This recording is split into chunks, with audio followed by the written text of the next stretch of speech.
Today, we will show you how to grow an apple tree, Flumpome, from the very beginning, until it produces delicious fruit. Apple trees can be grown from seeds or young saplings. For faster results, most growers choose a healthy sapling from an apple trees grow best in well-drained soil rich in organic matter. Mix compost into the soil to provide essential nutrients. Dig a hole twice as wide as the roots. Place the tree gently into the soil and cover the roots completely. Water the tree deeply after planting. This helps the roots settle and begin growing.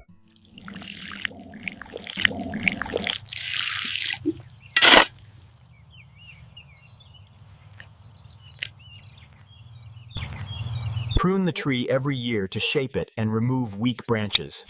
This allows better airflow and stronger growth.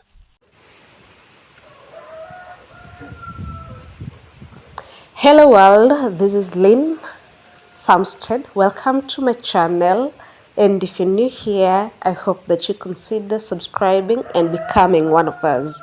We are apple farmers around here, and today I'm telling you to stop tipping your apple trees. With my amateur experience, I don't know why I listened to this advice without actually considering it and looking deeper into it, researching and getting to understand why am I tipping my apple trees. So the logic was, tipping your apple trees gives you more branches, the trees become bushier, and bushier was apparently better because it was going to give you more fruits, because for every branch that you have, you're going to have better fruits. So this is what I have right now, because I took that advice blindly at first, and then things didn't really work out so well for me, and that's why I went back to basics and started researching and came to find out very late that I didn't need to actually tip these trees from the beginning. So if you're about to start this journey, then I'm saving you the hassle. I hope you come across this video in good time, and please stop tipping your fruit trees. Do not tip your Wambugu apple trees. Yes, we all want all those fruits. Yes, we want them to be bushier, but now we end up with these messy, swindly branches that are all over, and they require a lot of pruning that we're now going to do massively if we get to that point, or rather just struggle with flowering and fruiting. So I know everyone tells you to grow your fruit trees faster, but what if I told you it might be the reason why your trees are not fruiting properly? Today I'm going to show you what I did differently this season and why I'll never tip my apple trees again. Yes, because I'm still going to be planting more apple trees. I'm still going to expand my apple trees orchard, but now I realized that it's better to get it well started from the beginning. When I first started apple farming, my sole source, sorry to say so, was Wambugu apples, because obviously I got my trees from them and their farm is doing great, and I didn't think of researching outside their knowledge store. So what I have is a replica of their farm, and if I look at my trees and their trees, they're kind of the same. But now that I'm doing more research, I've come to realize that the kind of trees that are out there are nothing compared to mine. So I want to prune them at this point because I want more light and better penetration into my trees.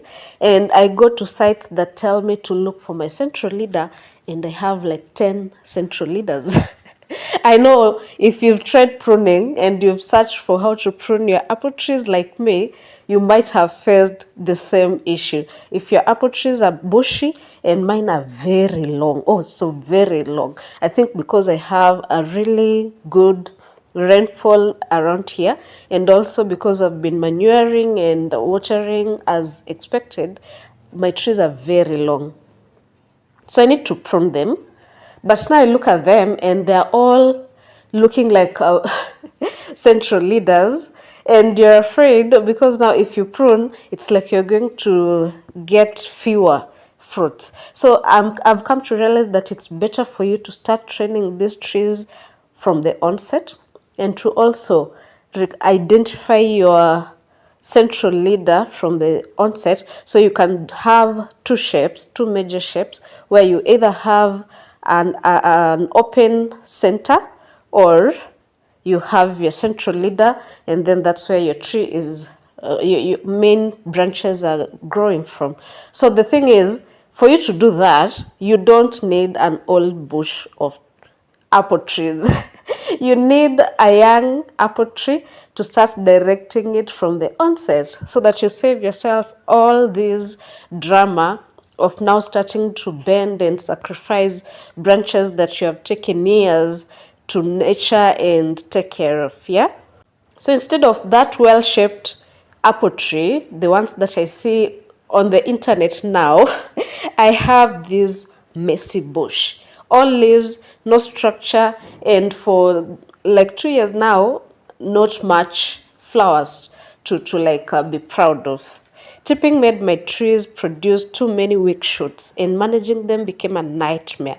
The trees grew dense, sunlight couldn't reach the inner parts, and that affected my flowering and fruiting. Of course, it was not the only one. And I know most people also have these tiny bushes and tiny swindles, or like little canes, several long and thin canes of branches that are all coming from all over and crisscrossing, and they still get fruit. I understand that, but in my experience, that has not really worked well for me. And maybe it might be your issue as well if you're experiencing problems with flowering and fruiting. So then I came on here to research about how to ensure that my trees give me fruit and flowers and fruit on time. And one of the things I realized, of course there are many, was I needed to defoliate, and I did that. The next one was I needed to shape my trees and to allow more light and more air to penetrate into my dense bush.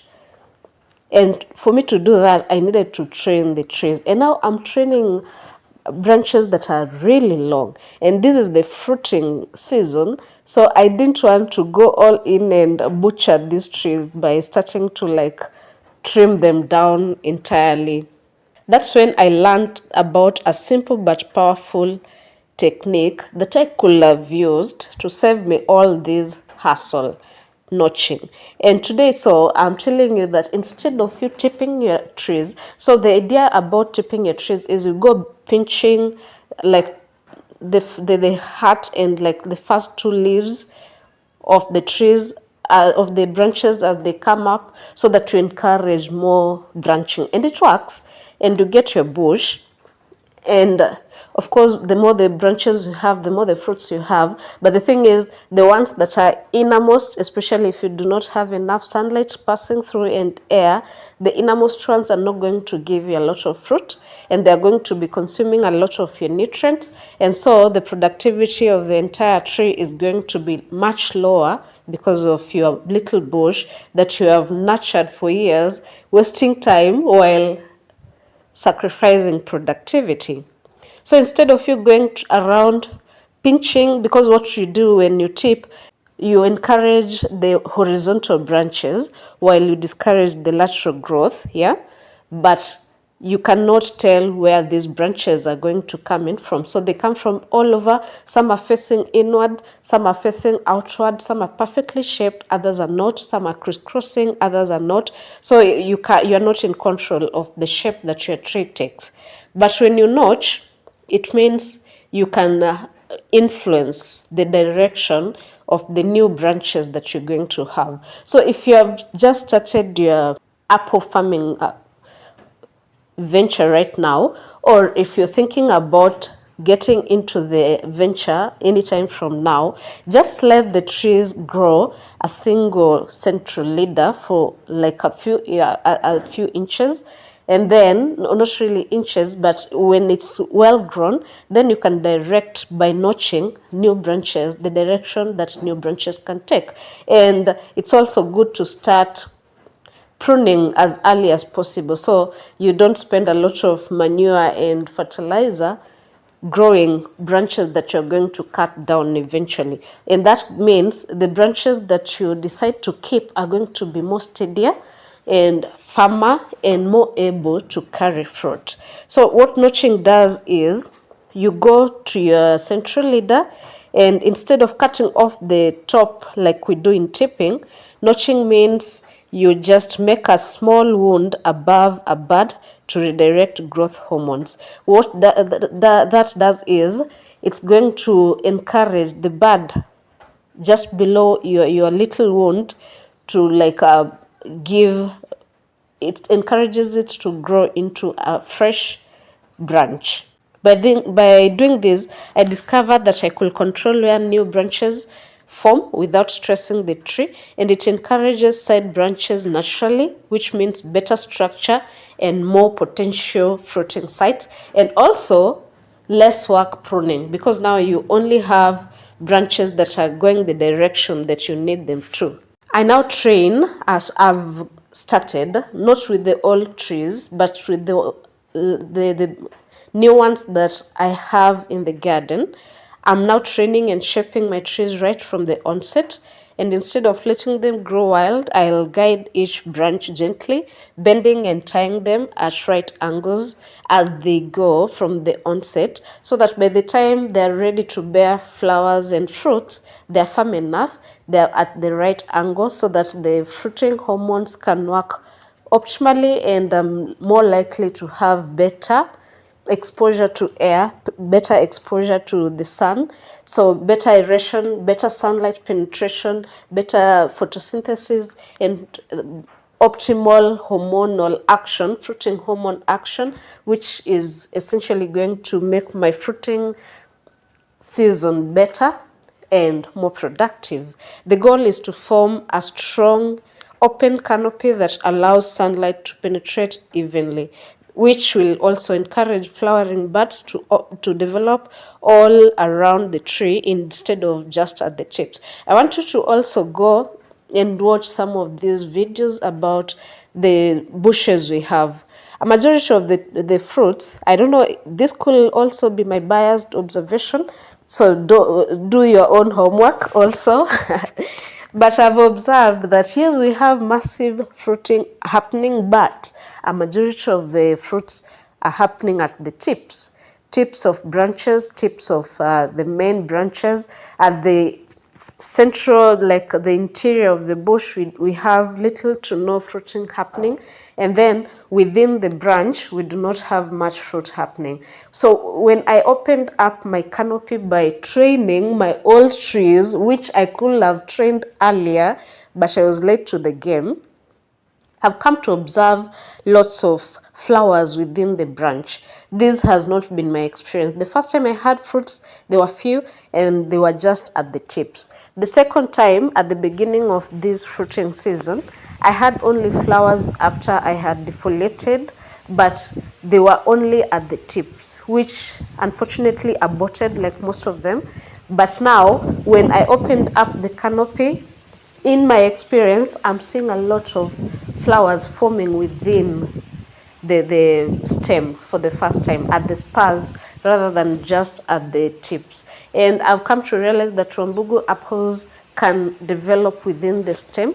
There are some spur bearers and tip bearers, but fortunately Wambugu apples is a spur bearer as much as it also bears at the tip, which is an advantage that we do not take when we just let the trees grow laterally.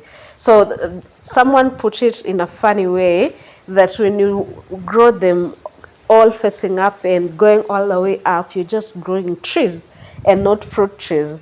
But fruit trees, which is also a funny experience I've had, because I've I've since gone looking around at the indigenous fruit trees, and it's true that some of these trees are just going, most of the fruit trees, the branches are lying horizontal rather than just going up.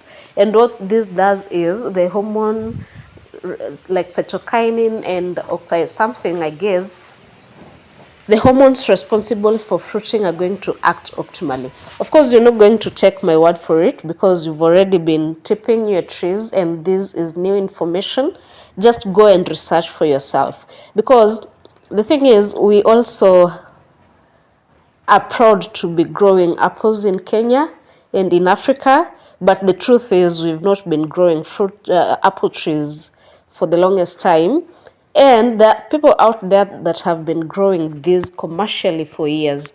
And it's only fair for us to also get information from the West about how these trees should actually be grown, rather than just doing it our way, especially when our way is not so productive. Of course, it's going to be easier for you to just tip as you go in your farm tours.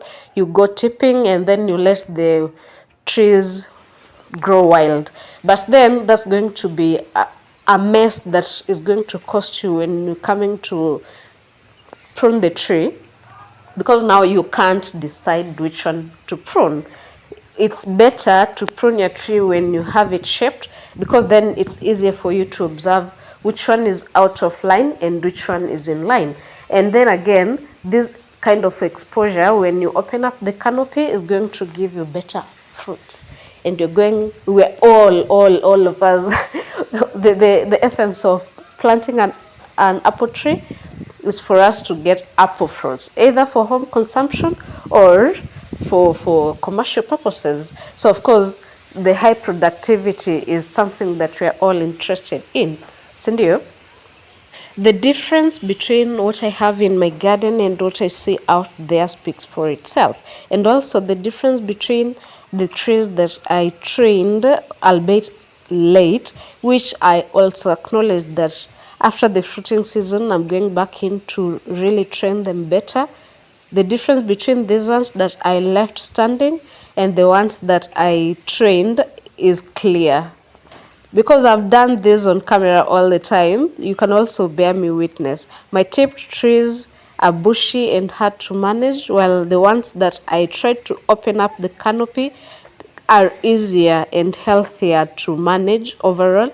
The only reason I'm advocating for this is because I've tried it in my farm and I've seen the actual thing happening here. It's one thing to observe on camera and see that the fruits, the trees that are like well trained give you better productivity. But of course, we have AI and all this, and maybe some of these things could be manipulated.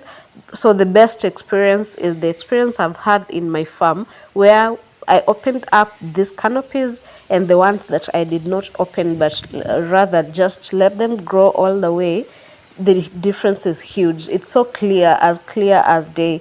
I know this might not also be the experience of everyone watching me. Maybe in your garden you have a different experience. I love to hear your feedback on this. What do you think? Should we keep tipping and maintaining a messy bush? There's a video I watched from Mwachamu Apples. He did a video where this farmer was really crying about diseases, a lot of disease. The garden, the orchard had been infested by like some fungal disease, and he was advised to prune. And he had a bush like mine. The trees were bushy like mine and all over wild, and he was really butchering the trees. And Wambugu, not Wambugu, but Mwachamu, Charles was telling him it was not the right thing to do by like pruning heavily, and he was showing him the right way to do it. So that convinces me that this mess that we have around here, which is very hard to manage, even when it comes to diseases, even when it comes to spraying, because these things are going all the way up, they are swindly, they might not even support a lot of weight because they don't grow really strong, then it's working against us. It's counterproductive. So if you're just starting out with your Wambugu apples, my advice from my little experience is to skip the tipping.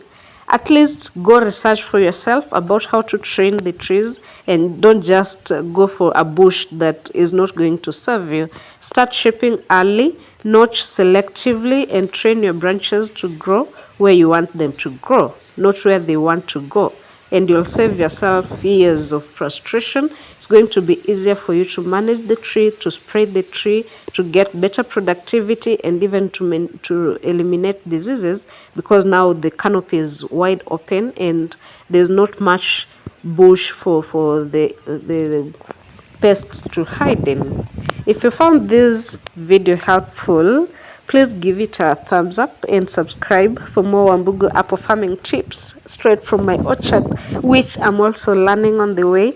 And by the way, the real learning is in the comment section. If you're a beginner like me, go to the comment section where we get to discuss and criticize. It's actually good for you to criticize and like review, research about the best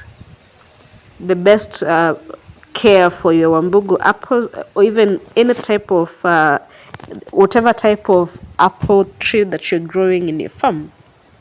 Let's grow together naturally and patiently in the smart way.